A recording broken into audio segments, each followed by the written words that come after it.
Salam şagirdlər. Bugünkü mövzumuz elektromaqnet induksiya dərsidir, dostlar. Mövzunun adından da göründüyü kimi əslində elektrik və maqnit sahələrinin hər ikisini yaxşı bilməyi tələb edən mövzulardan biridir, inşallah. 6 dənə başlığımız olan mövzudur. İndi başlayaq. Birincisi maqnit seli.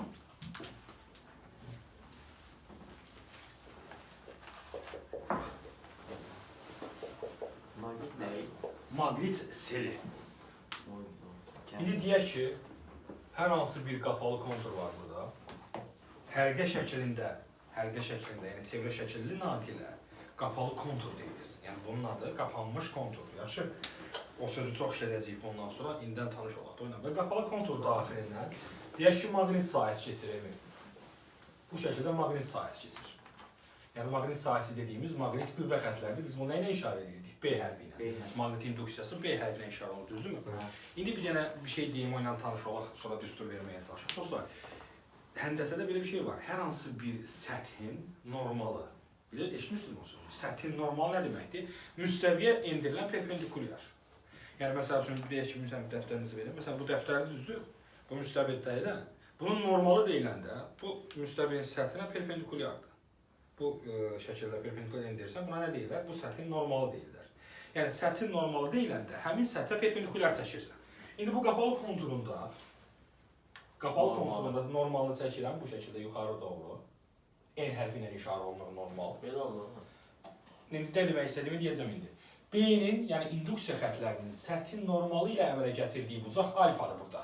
Deyək ki, alfadır, elə? O zaman buradan keçən maqnit seli fi bərabərdir. Normal N hərfinə işarə olunur. N hərfi ilə işarə olunur, amma bizim ehtiyacımız yoxdur, sadəcə göstərmək üçün yazdım. Fi bərabərdir B, vurulsun S, vurulsun kosinus alfa. BS kosinus alfa. Ayso. BS kosinus alfa. Maqnit seli. Burada fi nədir? Maqnit selidir. Maqnit selidir. I hərfinin üstünə bir dənə dairə çəkir. S qapalı konturun sahəsidir. B nədir? Maqnit induksiyasıdır. BS vahid deyil. BS orada burada diyorsan. Beynəlxalqsın. İndi alfa nədir? Alfa nədir olsa, burada önəmli olan alfadır, bucaq. Bucaq B ilə, maqnit induksiya vektoru ilə səthin normalı arasındakı bucaqdır. Səthin normalı arasındakı nədir? Deməli 90-dır. Necə? Yox, səthin normalı 90 dərəcədir. Səthin normalı həmişə səthə 90 dərəcədir qədəsə. Mən maqnit induksiya ilə əmələ gətirdiyi bucaq deyirəm. Anlata bilirəm nə demək istəyir? Kontura 90-dır. Kontura 90 dərəcə əmələ gətirir N. Bax, bunu niyə deyirəm? Bax, Rüfət, məsələn, belə bir suallar var. Deyir ki, məsələn, maqnit induksiya vektoru müstəvi ilə, yəni qapalı konturun səthi ilə, məsəl üçün, 30 dərəcə əmələ gətirir. Sən buradakı alfa neçə dərəcə götürəcəksən orada? 60 dərəcə götürəcəksən. Dinləmədin orası. Ayso. Səthlə əmələ gətirdiyi bucağı götürmürsən. Fuad, yaxşı. Nəyi götürürsən? Normalla əmələ gətirdiyi bucağı. Buradakı bucaq nə qədərdir? 60 dərəcə. Ona görə deyirəm ki, diqqətli olmaq lazımdır alfada. İndi biraz məntiqlə düşünək. Kosinusun ala biləcəyi ən böyük qiymət 1-dir. Neçə dərəcədə alır onu? 0 dərəcədə.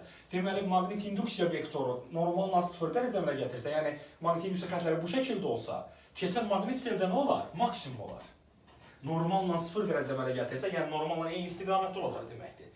Ən yaxşı hal bu olar da, elə deyilmi? Bəs 90 dərəcə olsa, onda 0 olar. Yəni sənə deyək ki, qapalı konturun belədir, sənin maqnit xətlərin, induksiya xətlərin bu şəkildə burada içərisindən keçməyəcək, elə deyilmi? Çünki səthin normalı ilə neçə dərəcə əmələ gətirir artıq bu? 90 dərəcə. 90 dərəcədə kosinus 90 neçə alır? Səthin normaldır. Ona dediyim kimi ehtiyacın yoxdur. Sadəcə bir şey bil ki, buradakı bucaq səthin normalı ilə əmələ gələn bucaq. Yəni biz N ilə bağlı bir düsturza keçməyəcəyik. Yəqin ki, o həndəsədə keçəsiz ayrıca. İndi uşaqlar, kəmiyyətlərin adlarını dedik, indi vahidlərini də yazaq. Fi'nin vahidi VB-dir. Nə o? Silməyək. Yox, silmirəm. Uşaqdan yazdım mı? Dostlar, maqnit selinin vahidi 1 VB-dir. Buradan vahid çıxarsaq 1 Tesla vurulsun. Nə olar? Metrin kvadratı bərabərdir, bula, qalanlar özünüz yazarsınız. beynəlxalq sistemin əsas vahidini özünü çıxardarsan Rüfət.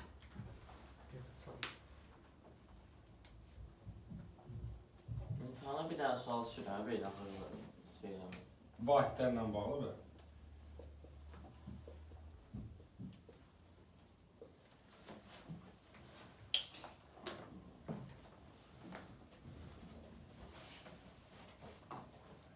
Bu ilə bağlı sual var mı dostlar? Sadə bir düsturdur, yəni qorxulu bir şey yoxdur. Tamam mı? Bir dənə dediyim kimi, nəyə diqqət edəcəksən onu bildin. Alfa deyiləndə səthi normal nəmə gətirilir. Yaxşı? İnduksiya verir. Sual yoxsa pozun buranı, qeyd elədik mi? Keçirik ikinci başlığımıza. Elektromagnetik induksiya. Skalyar idi o. Bəli, skalyar. Gəlirik 2, nədir qadası? Elektromagnetik induksiya.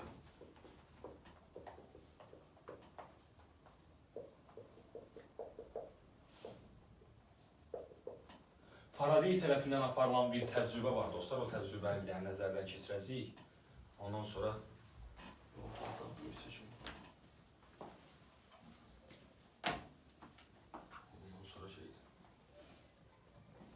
burada N qütbü var deyək ki. Burada da S qütbü var. Maqnit sahəsi hardan gedirdi? N-dən S-ə doğru gedirdi. İçəridə də yenə çərçivəmiz var.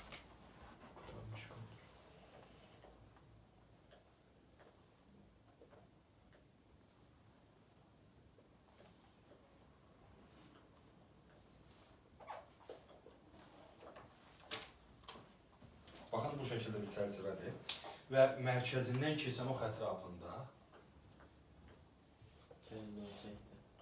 burada bir ox var deyək ki, mərkəzindən keçən ox ətrafında bu çərçivəni fırladacağıq. İndi nə baş verir dostlar? Buradakı cihaz, onun adını yazım, qalvanometrdir. Qalvanometr uşaqlar nə işə yarayır? Dövrədə cəryan olub-olmadığını müəyyən edir. Yaxşı?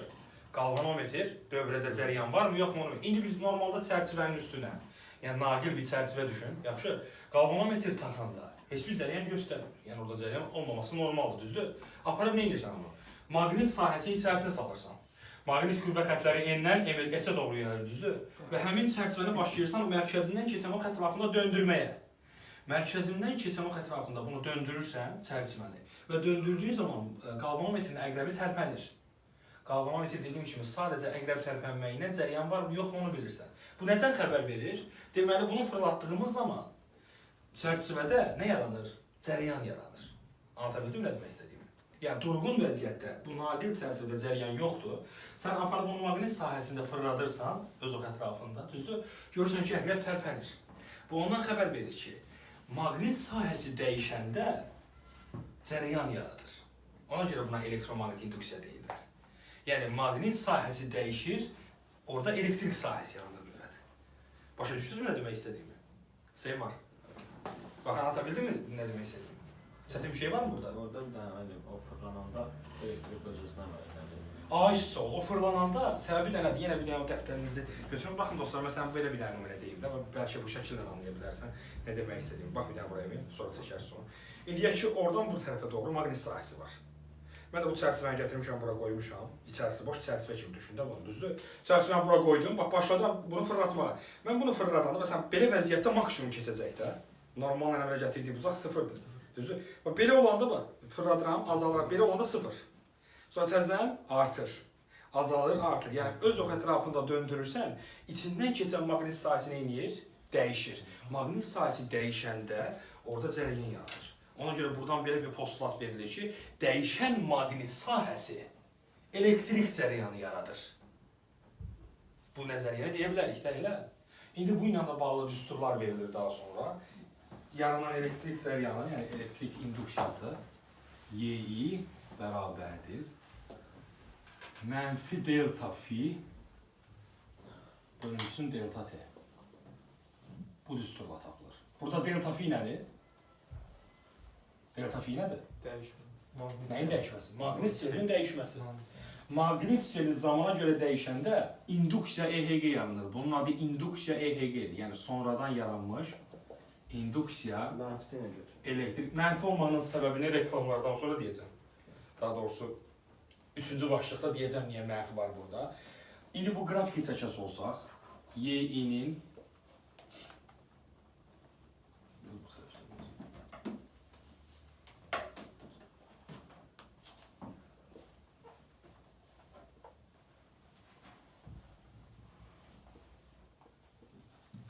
delta fi bölü delta t'nin asıl qrafiki necə olacaq sizcə? Qabaqda mənfi varsa, İkinci, dördüncü. ay, su ikinci, dördüncü, buna gözəl xətt oldu, bax da. Sanki bu sıfırdan keçmiş kimi davranın. Zəhmət olun, biraz çətin olacaq, amma sizə də davranın. Tamam mı? Deməli, ikinci, dördüncü rübdən keçək, f bərabərli mənfi kx düsturu var idi, ona oxşuyur da. Bu ikisinə bir yerdə uşaqlar. O ikisi bir yerdə olur. Bu ikisi bir yerdə buna maqnit selinin dəyişmə sürəti deyirlər. Maqnit selinin dəyişmə sürəti. Bir şeyi zamana böləndə onun dəyişmə yeyinliyini verir axı. Məsələn, yer dəyişməni zamana bölürdün, yer dəyişmə yeyinliyini verirdi, düzdür? Sürəti zamana bölürdün, sürətin dəyişmə. Ona görə də bir şeyi zamana böləndə onun dəyişmə sürətini deyə bilərik də, deyilmi? Maqnit selin necə? Törəm. Hə, törəməsini alacağıq. Hardan bildin? Çünki zamana böləndə törəmə olur. Əlasan. Biraz sən mənə qabaqladın. Əslində onun yaddan çıxdı. Başa düşdünüzmü? İndi uşaqlar, belə deyim də, indi biraz nəzəriyyədən danışdıq, fəlsəfə elədik, sonra düstur verdik, bəlkə də sənə biraz çətin görək, amma eyni şey demişik. Bayaq burada dedim ki, dəyişən maqnit sahəsi cəryan yaradır dedim. O dediyim sözün düsturu budur. Zamana görə maqnit seli dəyişərsə, induksiya EHG meydana çıxır. EHG nə? Elektrik hərəkət kütləsi. Sanki bir cəryan mənbəsi yaranır. Epsonu biz mənbələrin üstündə çəkmişik də, deyilmi qalmanik elementi? Sanki bir cəryan mənbəsi yaranır. Bu düstur budur. Mənfiyə dediyim kimi birazdan gələcəm, onun nə olduğuna. İndi Ağuşun dediyini, bu şəkil çəkmişsə pozuram.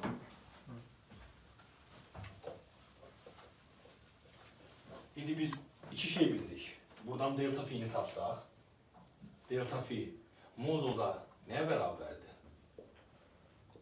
Y'yi vurulsun, delta fi. Bir şey zamana vuranda, Seymar, nə qayırırdıq? Altta qalan. Altta qalan sayı, yəni YIT qrafikində hər hansı bir grafikin zaman oxu ilə əmələ gətirdiyi fiqurun sahəsi, yəni buradakı sahə bizə nəyi verəcək? Delta fi'ni verəcək. Düzdür? Zamana vurursa, maqnit selinin dəyişməsini verəcək.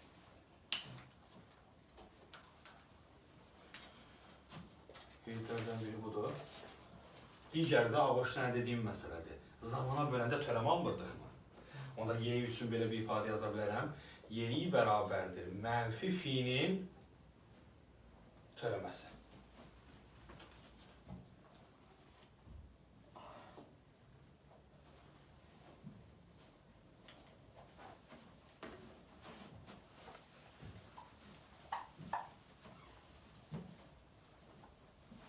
Mənfi fi'nin törəməsi. Deməli, maqnit selindən zamana görə törəmə alırsan və qabağına mənfi qoyursan. Əks işarə ilə maqnit selinin zamana görə törəməsinə bərabərdir y. İndi bu nədən xəbər verir? Bir dənə də şeyləri xatirə, törəmə aldığımız kəmiyyətləri xatırlayaq. Məsələn, yer dəyişmədən törəmə alanda sürəti verirdi. Yer dəyişmə qrafiki parabol olanda sürət qrafiki necə olurdu? Düz mütənasib olur. Deməli, kvadratik funksiyadan törəmə alanda xətti funksiya olur. Yaxşı, yer dəyişmə düz mütənasib olanda sürət necə olurdu? O da sabit olurdu. Deyilmi? Çünki xətti funksiyadan törəm alanda sabit. Məsələn, 2x. 2x-dən törəm alırsan, 2. Yəni, burada nə demək istəyirəm? Burada qrafikləri soruşula bilər sizdən. Məsələn, maqnit selinin qrafiki verəcək. Deyək ki, mən sənə bir dənə maqnit selinin qrafikini vereyim. Fi'nin t'dən asılı qrafiki verildi deyək ki. Bu şəkildə bir qrafikdir. Sənə deyir ki, YIT qrafikini çək. İndi kvadratik funksiyadan törəm alanda, belə düşündə, bu yer dəyişmə qrafiki ilə düşünə bilərsən. Sürətin qrafiki necə olmalıdır? Düz ol, amma qabağında mənfi var. Ona görə bu qrafik burada olacaq. Düzdür mü? Çətin bir şey var mı?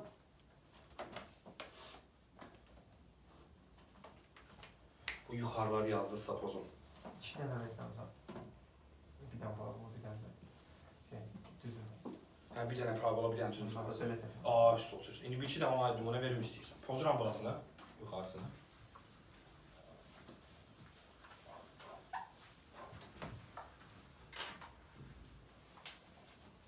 İndi deyək ki, qrafik belə verir.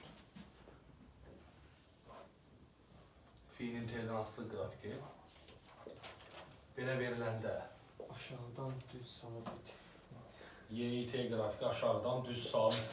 5-6 nisbət aşağıdan düz sabit əyri. Yaxşı, belə olsa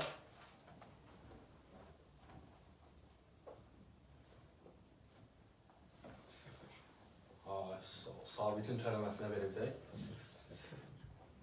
0 verəcək. Yaxşı. Yaxşı. Maqnit selinin törəməsi əks işarəylə, yəni təbii ki, törəməsi nəyi verir? İnduksiya EHG-ni verir, ona görə qrafiklər veriləndə biraz daha sadə bir versiyasına, törəmə olunmuş versiyasına keçirik.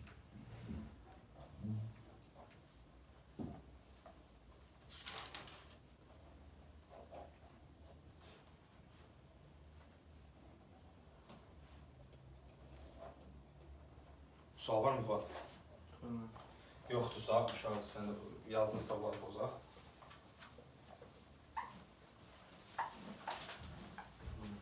Poza bilərəm, bir də sıfırı çəkdiniz də, nə? Zaten sürəcək, bunları qeyd elədiniz, avaş. Bəli. İndi sizlə bir yerdə bir iki dənə düstur olacaq dostlar. Burasına bir dənə diqqətlə bax, sonra qeydlərini götürərsən Seyman. İndi düsturumuz necə oldu bizim? Y-i bərabər idi. Mənfi delta fi bölünsün delta t. Düzdürmü? İndi belə düşünək də, bu induksiya EHG dediyimiz şeyin vahidi də xatırısı EHG-nin vahidi volt idi. Yəni gərginlik mənbəyi rolunu oynayır. Bu gərginlik deyə bilərik buna. Gərginlikdən cəryan şiddətini almaq üçün mən istəyirəm ki, biləm ki, nə qədər cəryan yaranacaq, cəryan şiddəti nə qədər olacaq. Cəryan şiddətini tapmaq üçün gərginliyi nəyə bölürük? Erə, müqaviməti. O zaman, yəni bu induksiya EHG-dir, sən də bilmək istəyirsən ki, nə qədər cəryan yarandı o çərçivədə. Həmin cəryanı tapmaq üçün, yəni II, induksiya cəryanı bərabərdir. EHG-ni müqavimətə bölməliyəm, Y-i bölünsün R. Düzdürmü? Y-nin düsturunu yerinə yazsam belə bir şey alaram. Mənfi 1 bölünsün R. Nə qaldı geriyə? Delta fi bölünsün delta t. İndi burada da dayanmırıq. Delta t'ni bura vursam. Buyur təşkil etsin. I vur delta t nəyə verir? Şunu verir. Deməli, elektrik yükü modulda bərabərdir. Delta fi bölünsün. Mənfi ilə. Mənfi ilə. Medol. Mənfi medol. Qeyd eləyək.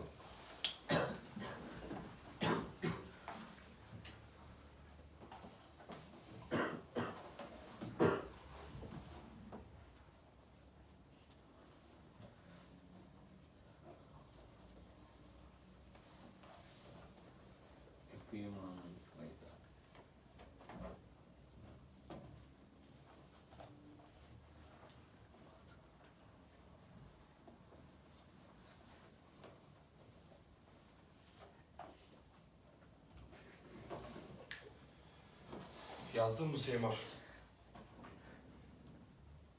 Mod olması mənfi olmalıqda. Mod olmalı ki, yəni yük müsbət də olsa, mənfi də olsa, yəni həmin düsturdan istifadə edib tapa bilərsən deməkdir. Yazdıq mı? Bəli. Əla. Bunu poza bilərəm. Bir dənə kürünü siləyirsən. Ya da siləyirsən. Delta pi bölünsün, R yazdıq. Düsturlarda önəmlidir.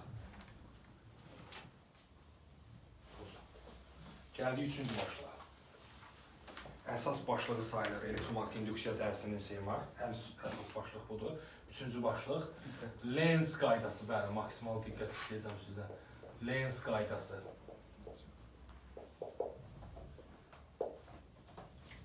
İndi qələmləri yerə qoyub məni diqqətli bir şəkildə dinləyirsiniz dostlar. Lenz qaydası. Qələmləri yerə qoyun, sonra yazmağa Lenz qaydası. Uşaqlar, dediyim kimi mövzunun ən əsas başlığıdır deyə bilərik. İndi sizə burada izah etməyə çalışacağım ki, bu nə deməkdir Lenz qaydası. İndi uşaqlar, bayaqlarım sizə dedik ki, qapalı bir kontur var idi. Yəni həlqə şəkilli bir naqildir, içərisi boş naqil düzdür. Və mən orada bu söz işlətdik ki, əgər qapalı kontur daxilində maqnit sahəsi dəyişərsə, nə yaranırdı orada? Cəryan yaranırdı. İndi hər şey tamamdır, düsturlar zadda verdik. Qaldı bir dənə məsələ. Lenz deyir ki, cəryan yaranacaq. Düzdürmü? Bəs hansı istiqamət yaranacaq? Yəni Lenz qaydası qapalı konturda maqnit sahəsi dəyişəndə yaranan induksiya cəryanının istiqamətini tapmaq imkan verən qaydadır. Sadəcə bir şey, yəni tapmaq imkan verir. Nədir o? Cəryan istiqaməti. İndi bir dənəsini mən deməyə çalışacağam. Ondan sonra sizinlə bir yerdə hardasa bir 4-5 dənə nümunə işləyəcəyik. İndi dostlar, burada sabit bir maqnit var. En qütbü yuxarıda, S qütbü aşağıdadır və qapalı kontrast sürəti ona göstərir ki, daxil olur. Düzdür? İndi buradakı addımlar nələrdir? Birinci addım budur. Xarici maqnit sahəsi istiqamətini yazmaq. Normalda maqnit sahəsi hardan da gedir? N-dən çıxır, deməli N-dən çıxır. Bu xarici maqnit sahəsi, hal-hazırda əlimizdə olan maqnit sahəsi budur. İkinci addım. Bu sabit maqnit kontura daxil olur. Daxil olursa maqnit sahəsi artır, azalırmı? Artır. Yadınızda qalsın dostlar, induksiya cəryanı elə istiqamətdə yaranır ki, onun yaratdığı maqnit sahəsi xarici maqnit sahəsinin dəyişməsinə mane olsun. Cümlə biraz çətindir, amma anlayacaqsan nə demək istədiyimi. Bax, indi bu maqniti bura daxil edirəm, düzdür? Maqnit sahəsi artır dedim. Artır deyirsənsə, elə bir cəryan yaranmalıdır ki, bunun əksinə yönələn maqnit sahəsi olsun. Yəni bu yuxarı doğrudursa, yeni yaranan maqnit sahəsi də doğru olsun, aşağı doğru. Bax, fikir ver. Onu qırıq-qırıq xətlə göstərəcəm dostlar. Buna deyirik, B-işdirik. Yəni, birinci addım nə oldu? Xarici maqnit sahəsinin istiqaməti. İkinci addım sual verirsən, artır, azalırmı? Artır deyirsənsə, onda azaltmaq istəyir. Aşağı doğru yönə. Bundan sonrası Saqar qaydası, xatırlayaq. Saqar qaydası necədir? Baş barmaq cəryanın istiqamətini göstərməlidir, 4 barmaq induksiyanı. İndi, çərçivə bu şəkildədir. 4 barmaq induksiyanı göstərir, fikir ver, daxil olub çərçivənin içərisinə. Baş barmaqdan göstərir. Cəryan istiqaməti. Deməli, cəryan istiqaməti burada belədir. İndi uşaqlar, addımlar biraz sizin üçün mürəkkəb görünə bilər. 1-2 nümunə eləyəndən sonra asan olacaq. N-dən isə orada nə gedir? N-dən isə maqnit sahəsi gedir. Hara oldu şey? Fırlanır, bizə lazımdır ki, içəridə. Maqnit yoxsa hara oldu? Maqnit induksiyası qadası, bax. N-dən çıxır, düzdür? Əvvəlcə onu çəkdin. İkinci sual verirsən, maqnit sahəsi artırmı, azalırmı? Burada nə edirdi maqnit sahəsi? Artırdı. Artırsa, azalmaq istəyir, azalmasını istəyir. Necə? Necə də artırdılar? Nəyə görə artırdı? Çünki burada əvvəlcə maqnit sahəsi yox idi. Sən bura maqnit salırsansa, maqnit sahəsi nə eləməlidir? Artmalıdır. İndi başqa bir dənə nümunəyə baxaq. Gəlin azalmağına baxaq. Yaz mənə ki, gözlə. Yazmırıq. Baxın dostlar, bir dənə burasını tuta bilsəz, bəs salın. İndi deyək ki, burada yenə qapalı konturdur. Bu dəfə içərisindən, qapalı konturun rüfəti içərisindən maqniti çıxartmağa çalışırım. Yəni addımlar eyni olacaq, addımlarda. Birinci addım nə idi? Xarici maqnit sahəsinin istiqaməti. Xarici maqnit sahəsinin istiqaməti N-dən çıxan, düzdür? Bunu çəkdim, B burada bəllidir. İkinci sual gəlir, artırmı, azalırmı? Azalırsa, bu səfər azalmasını istəmir. Həmişə əksin, ay sağ ol, yuxarı qalxmalıdır. Artanda artmağını istəmir, əksinə yönəlir. Azalanda da azalmağını istəmir. Ay sağ ol, deməli sonradan yaranan, yəni B-iştirik hala doğru olacaq. Artanda artmağı istəyir, azalanda da Bəli. azalanda. Bayaqki düsturdakı mənfini soruşmuşsunuz, niyə mənfi var? Mənfi soruşdunuz ki, niyə mənfi delta? O mənfi onu göstərir ki, dəyişməsinə mane olmaq istəyir. Niyəsi bəlli deyil dostlar, amma... Həmçin deyə bilərik, əksinə yönəlir. Həm əksinə yönəlirmi? Əksinə mi yönəlir burada? Sürət vektoru ilə. Sürət vektorunun əksinə yönəlir deyə bilmərik, çünki S-in istiqamətinə görə dəyişəcək vəziyyətə. S belə var. S-in tərs. O azalmağını istəmir demək var ya. Azalmanı deyil, bax, sən bir dənə nümunə verim, anlayacaqsan mən nə demək istədiyimi. Balaca bir nümunə verəcəm, nə demək istədim. Bax, deyək ki, burada bir dənə masa var, düzdür? Mən sizə deyirəm ki, Rüfət qulaq asırsanmı, bunu anlatmaq üçün bəlkə də bu nümunə gedər. Deyirəm ki, məsələn, mən bu masanı 10 Newtondan dartacam, sizə söz verirəm ki, 10 Newtondan dartacam, düzdür? Mən bunu 10 Newtondan dartmağa söz vermişəm. 12 Newtondan dartanda, Emil deyir ki, müəllim bizə söz verir 12 Newtondan dartmağa. Daha doğrusu 10-dan dartmağa, düzdür? 12 ilə dartırsa nə eləməli ki, mən sözümdə dura bilim? Mən 12 Newtondan bu tərəfə dartırımsa, 2 ilə əksinə gedəcək, görsən? Artmağa qoymayacaq 12 Newton, düzdür? 8 Newtondan dartsam nə eləyər? Mənə kömək eləyəcək, eyni istiqamətdə eləyəcək. Eyni bu şəkildədir. Yəni, maqnit sahəsində belə bir xassiyyət var ki, dostlar, baxın. Maqnit sahəsi artanda əksinə yönəlir, azalanda eyni istiqamətdə. Yəni ki, nə artmasını istəmir, nə də azalmasını istəmir. İndi bundan sonrasını eləyək Saqar qaydası ilə, dostlar. Baxın, bax bura. Maqnit induksiya vektoru sinəti 4 barmaq daxil oldu. Baş barmaq sənə göstərir burada. İnduksiya cəryanı. İndi bu iki nömrə mən yazın, sonra biraz bunu işləyək. 4 barmağımızı belə qoyduq da. Bəli. Həlqə, yəni burası sənə tərəfdir, aşağı hissəsi sənə tərəfdir. Aşağı. Belə olmaz hani. Orada olar, prosta gəl içəridən belə eləyirsən də yuxarıda olar, burada olacaq. Mənim həlqənin belə altına girib üstündən çıxır o. Həlqə burası altından girib, hə də belə bir ki, həlqənin beləcə göstərim onu. Belə mənim. Həqiqə belədir ki, aşağı hissəsi yox, belədir. Aşağı hissəsi bizə tərəfdir. Hələ elə bir belə paralel qoyub. Göstərmə. Perpendikular qoyublar da öyle. Ona görə bir dənə yumruq bir cihaz lazım. İndi bunları yaz. İnduksiya belə girirsə, baş barmaqda oraya göstərir. Və cəryan istiqaməti bu tərəfdən göstərsə olar. Paralel belə. O olar ki, yəni məsələn deyək ki, evində o daha çətin olar da sənin üçün.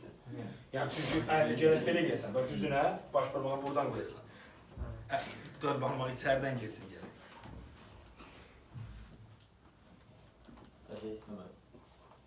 Əla. Tam ikisini də çəkeyim. İkisini də çəkirsiniz, hələ biraz da nümunələr artıracam sənin xəttinə Fuad. MSC-nin xəttinizə nümunələri artıracam. Sağ ol. Siz ki bizi çox istədiniz. Xeyir dua alırsan da burada şu an.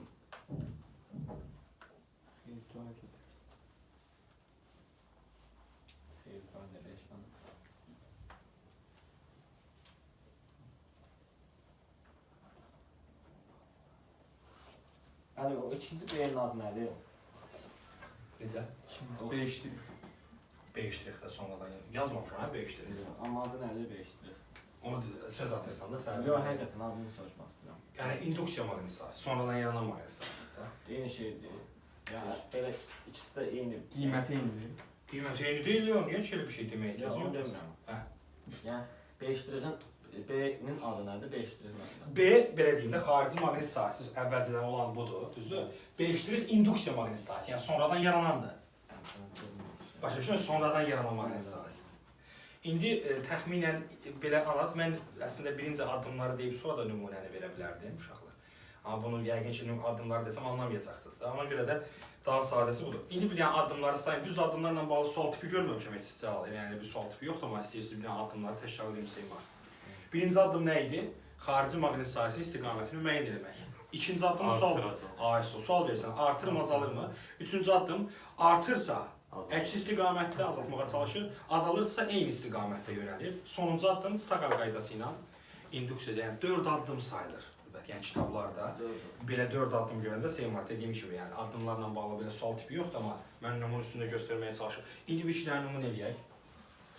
Pozdum buranı.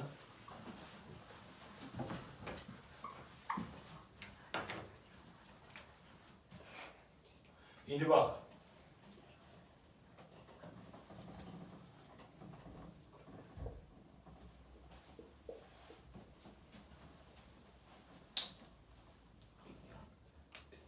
Buyur Fuad.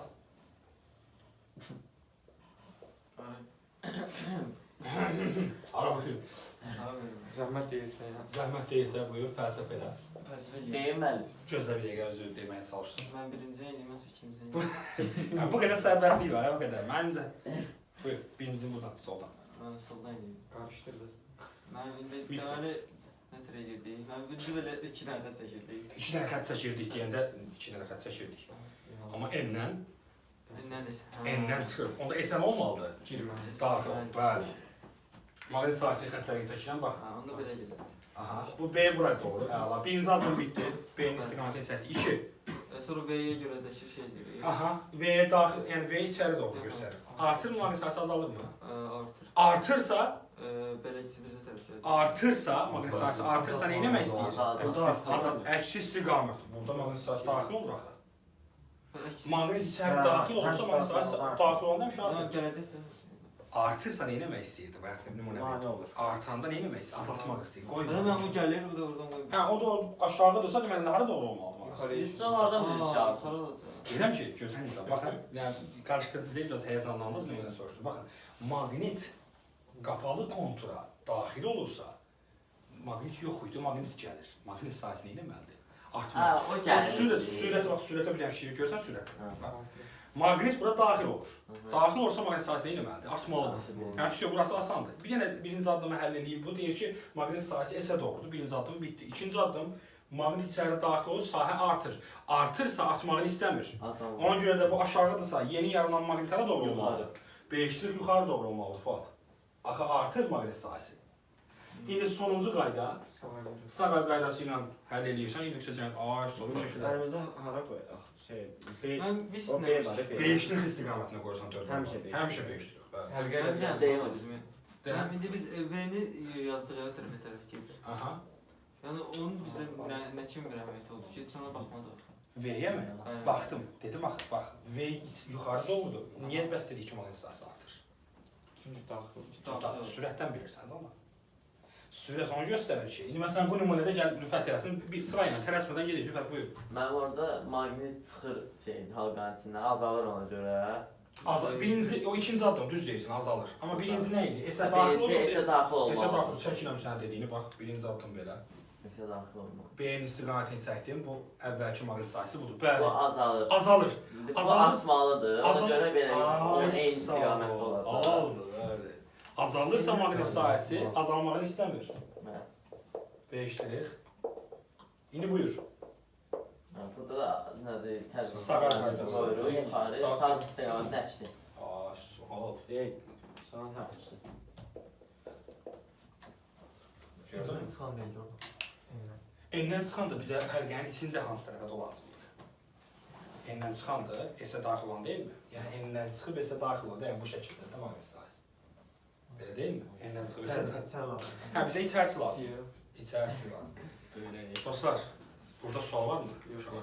İşin ana fəlsəfəsi budur ki, uşaqlar bir daha təkrar nümunələrdən başa düşsün nə demək istədim. Ana fəlsəfəsi budur ki, induksiya cəryanı, baxın, cümləyə fikir, indi həmin cümlə bayaq sizə qorxulu gələrdi. İndi induksiya cəryanı elə bir istiqamətdə yaranır ki, onun yaratdığı maqnit sahəsi xarici maqnit sahəsinin dəyişməsinə mane olacaq istiqamətdə yaransın.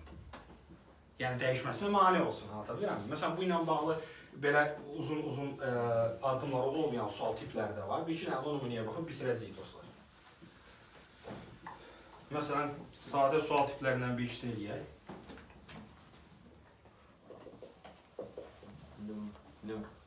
Deyək ki, məsələn, burada bir dənə sabit maqnitdir. Sabit maqnit. Divardan da bir dənə məftil asılıb. Məftil həlqə şəkildə naqil asılıb. Bax indi. Deyək ki, maqnit, sabit maqnit bu həlqəyə yaxınlaşdırılanda həlqə maqniti cəzb eləyər yoxsa itələyər? İtəliyər. Niyə? Çünki desən halaldır bunun izahını. Çünki daxil olursa maqnit sahəsi artmaz. Ay sağ ol. Ona görə yadınızda qalsın. Hər hansı bir maqnit həlqəyə yaxınlaşırsa, həlqə o maqniti itələməyə çalışır. Bunun laboratoriyada təcrübəsi də çox maraqlıdır. Yəni həlqəni açırsan, maqniti yaxınlaşdırırsan, görürsən ki, həlqə bir əməlli başı kənara doğru çəkilir. Səbəbi nədir? Çünki, bax belə deyim, gələndə gəlməyini istəmir. Yəni həyatına yeni bir adamın daxil, yəni dost qəbul etməkdə, yeni bir həyatına qəbul etmək istəmirsən, gəlir, öyrəşirsən, alışırsan, o şey getməyini istəmirsən. Qəribə bir məsələsi var. yerində dur. Aysa, ona görə də baxın dostlar, burada yazılır maqnit, Yəni sabit maqnit nə demək? həlqədən, sabit halaldır, sualın ilin sonunda versən daha yaxşı.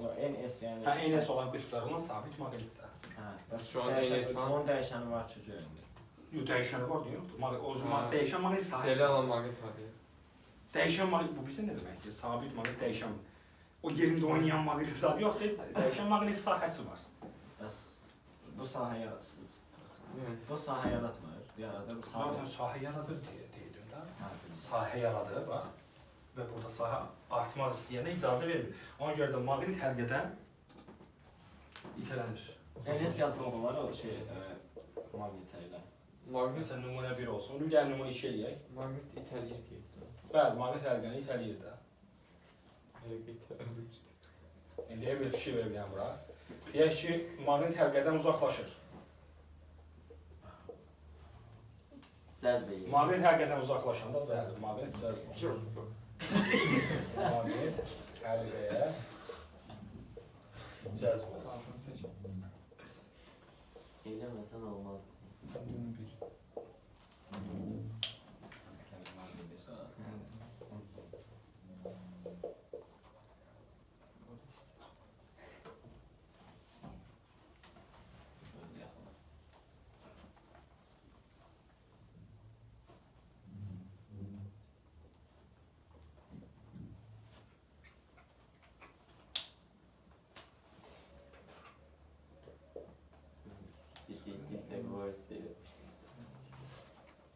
İndi nümunə 3 deyir ki, sabit maqnit bu şəkildə sarğaca daxil olur. Spiraldan doğru olacaq da. Sarğaca daxil olsa sənə sual verir ki, deyir B və A nöqtələri hansı qütblə qütblənər? Yəni hansı qütblə belə deyim? Hansı enalar hansı hesab? A hissəsi olur, hansı enalar hansı hissəsi olur? B, sarı. B, Bunu daxil B nə olur səncə? S. Niyə eyni olur? Niyə eyni olur? Bilmirəm. Hadi biraz məntiqən düşün. Güzel Yox, bu daxil olmağın sayəsində Yox, ben orası Eləcə. bayaqdan dediyin şeydir də, eyni şeydir. Bayaqdan nə deyildi? Dediyin ki, daxil olanda istəmir, gəlmək istəmir. İstəmir. İstəmirsə B necə yüklənməli olur? B en şəklində Bəs qütblənməlidir. adı istəyirdi.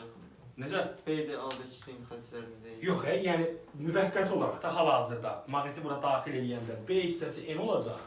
Bu hissə S olmayacaqmı? Elə bir ki, bu sarğac özünü maqnit kimi aparmağa başlayacaq. Ay, ki itəliyə bilsən bunu, düzdür? Başqa bir dənə nümunə.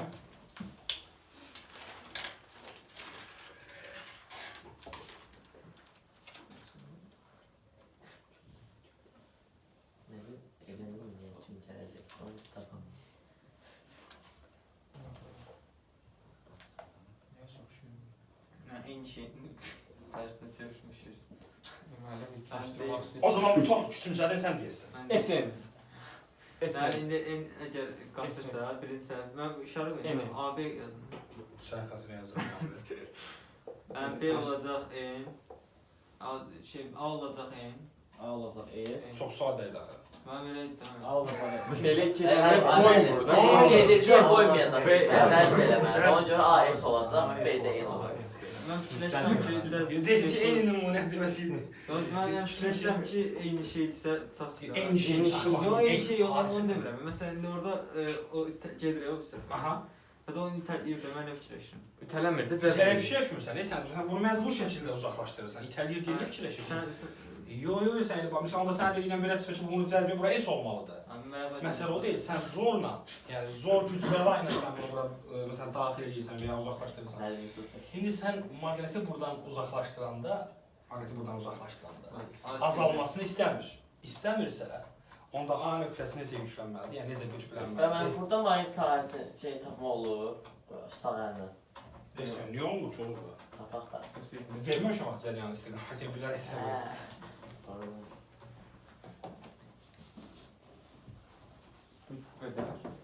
Var mı bu ilə bağlı sual? Qədər sadə, basit olar. İndi uşaqlar, bir dənə də son nümunə yazım, ondan sonra davam edək. Burada nə cür etdiniz? Sağ olun. Davam edək dediyim bütün. Hələ zəif. Hər yola davam edək. Yox, deyir ki, cəryanın istiqaməti zad verməmişəm axı cəryanı. İnduksiyanın vermisi də 4 tanesi qoyar, induksiya şey. İnduksiya cəryanın istiqamətini deyirsən sən? İnduksiya ilə nəsə deyil. O 4 barmağımızı belə qoyar. Hə, olar. Şey də. Bəli, bəli. İki cür cəryan var. Bir daxili cəryan var, bir induksiya cəryanı var. Daxili cəryan. Yəni verilən sarğacın ətrafında. Hə, də yeni demək istəyirəm. Yeni taxım orada belə salar. Deyirəm ki, o induksiya cəryanında. İnduksiya cəryanından növbəti başlıqlardan danışacağıq onunla bağlı. Hə, bu daxil sarğas başqa şey. Hə, bu elə bilsən necə? Bildim Biz keçmişdik, məsələn, cəryan naqliyyatı, maqnit sahəsi. İçəridə deyəsən kiçik. Hə, də baş barmağını qoyurdun, tapırdın, o ilə mən cəryan istiqamətini verməmişəm deyə o sahəni tapamayacaqsan. Amma sən dediyin induksiya cəryanını tapmaq olar ki, ona baxacağıq. Bundan sonraki başlıqlarımız da olacaq. İndi son bir dənə nümunə yazaq. Emir tələsmə.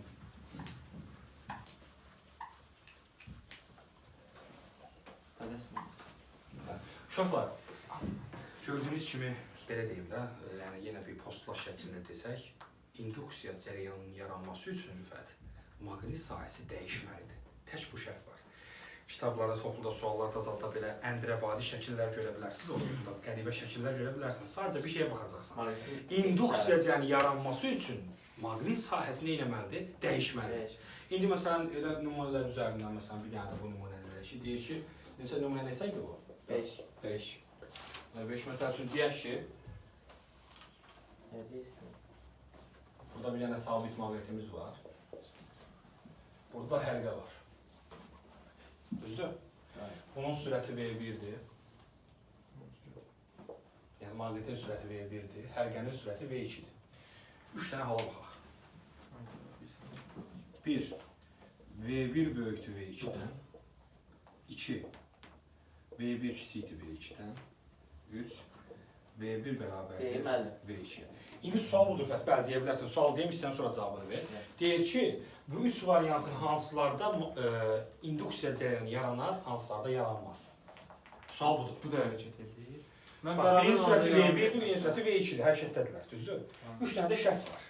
Bu hansı şərt daxilində deyil induksiya cərəyanı yaranmaz? Üçdə yaramayacaq. Niyə yaramayacaq sən? Yerlərində qalır. Çünki Bərabər. Çünki sahə dəyişmir də. Hə, Maqnit eyni dəyişmir. məsafədə qalır, düzdür, həlqə ilə. O birisi Mən V1 orada böyükdürsə, Yaranar mı? o da onu itələyəcək gəldiyinə görə. Yəni zato yaranacaq da, yəni burada maraqlı olan odur. Onda burada Burada yaranar. O da Burada V2 bölsə V1 gələcək. O da aynı. Nə yaranır? Cəryan. induksiya cərəyanı bə. 3-də hərəkət edir. Deməli bayaq dedim axı. İnduksiya cərəyanı yaranması üçün bir dənə şərt var. Maqnit sahəsi dəyişməlidir. Bu iki halda maqnit sahəsi hoş Dəyişir. dəyişir, razısan da bu fikirdə. Niyə dəyişir? Çünki V1 V2-dən böyük olanda bu gedəcək o içərisinə daxil olacaq cəlal. Düzdürmü? V1 V2-dən böyük olanda gəlib buna çatacaq. Daxil olsa maqnit sahəsi artacaq Rüfət, zato yaranacaq. İkinci halda bunun sürəti az olanda həlqə uzaqlaşırsa maqnit sahəsi azalır, zato dəyişir, deməli yaranır. Üçüncü halda da bir şeyə bərabər olanda hər ikisi məsafəsi dəyişmir, bir-birinə olan məsafəsi. Ona görə də maqnit sahəsi nə artmır, nə də azalmır. Zato dəyişmir, dəyişmirsə induksiya cərəyanı yaranmır. Yaxşı? Başa düşdükmü? Sürət bərabərdir. Hərəkət yoxdur. Sürət bərabər olmağı, hərəkət var, məsafə dəyişmir. Maqnit sahəsi dəyişmir. İki magnit yerində eyni. Ay, sual eyni gedir. O zaman maqnit sahəsi dəyişməz ki, deyilmi? Və salam dostlar. İlk üst başlamız bu şəkil. Kaç dəfə